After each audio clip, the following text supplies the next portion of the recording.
Hi guys. Hey, maybe you asked, what the hell is Johnny Marzetti? Well, I asked the exact same thing, so I had to look it up. It was a restaurant in Columbus, Ohio in 1896, and one of the dishes that the lady that ran it made was Johnny Marzetti, which was named after her brother-in-law. It was a popular dish, so here we go. We're going to try making it right now. Let's get all our stuff out. So first off, we need some meat. That's 1 pound of ground beef and a half a pound of Italian sausage. So basically I'm just taking the sausages, rip the casing off, and we'll turn it into ground sausage. We're also going to need some onions, chopped up about a quarter cup, some red peppers, or green if you got them, doesn't really matter. A little bit of celery I wanted to use up. Cup of spaghetti sauce or tomato sauce, just depends. 8 ounces of macaroni noodles. It's not much, but it works. Small can of diced tomatoes. Can of tomato sauce. Some minced garlic, oregano, Worcestershire sauce, and I think I got everything. Oh, we're going to need some cheese later on too. So here's our 8 ounces of macaroni. We're going to get that on the stove, bring it up to a boil, and pretty well cook it. Here's our meat, and this is how we're going to get the sausage into ground beef. We're just going to take the casing off. It's real simple. Slit it down the middle.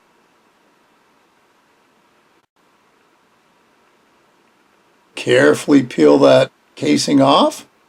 Sometimes it's easy, sometimes you got to really work at it a little bit. See, I got most of it off.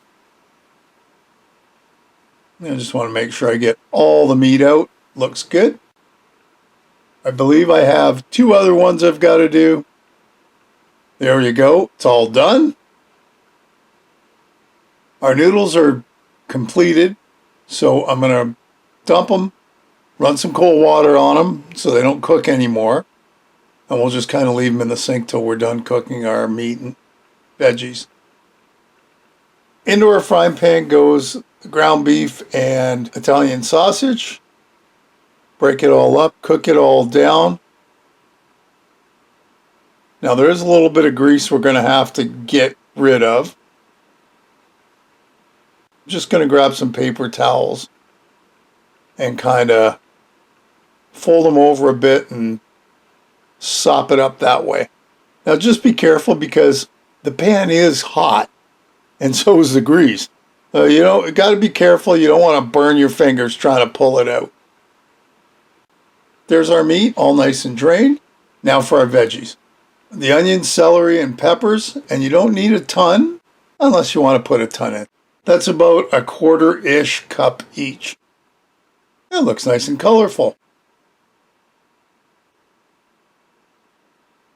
Now we've got some Worcestershire sauce, about 2 tablespoons. Our minced garlic. Mix that all around.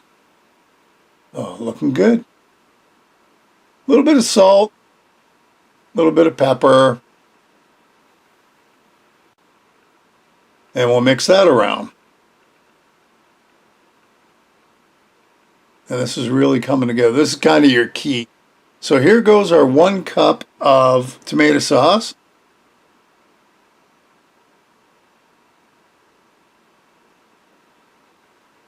And 1 can of diced tomatoes. As you can see, I really didn't need the other can that I had shown you. And that looks pretty good. Now, one of the ingredients was brown sugar, and I did not put that in, but I did everything else. Here's our pan. Spray up so nothing sticks. In goes our elbow noodles, and you can see it just covers the bottom, which is what you want. Now we're going to put some cheese on it. This is my Mexican blend of 4 cheeses, and we're just going to cover the macaroni. Now goes our sauce that we made. Yummy. You can see it's steamy right off the stove. And it does make quite a bit. So obviously if you're not making it for a big family, you might want to cut all this in half And we're just going to kind of smooth it out ever so nicely. Looks good. We do have to cover it up with foil. And that's going to go in the oven, 350 for about 45 minutes. Okay, 45 minutes later, out of the oven it comes. Let's get that tin foil off ever so carefully because it has been in the oven for a while, so it's damn hot. Kind of try to let the steam out before you rip it off. And there you go. It still kind of looks the same, but now we're going to add some cheese. This is old or sharp cheddar cheese. And we're just going to sprinkle a bit. I know I usually put a ton on, but just enough to color it up like that, a few pinches. Back in the oven, it's going to go 5-10 minutes just to let it get all melty. And there you have it when it comes out. And our dish is complete. Now you know how to make Johnny Marzetti. Hey, another great recipe. I hope you'll give it a try. Leave me a comment below, one way or the other.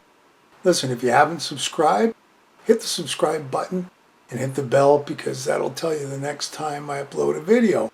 Feel free to share this and any of my other videos. And thanks for stopping by and watching. We'll see you next time. Bye-bye.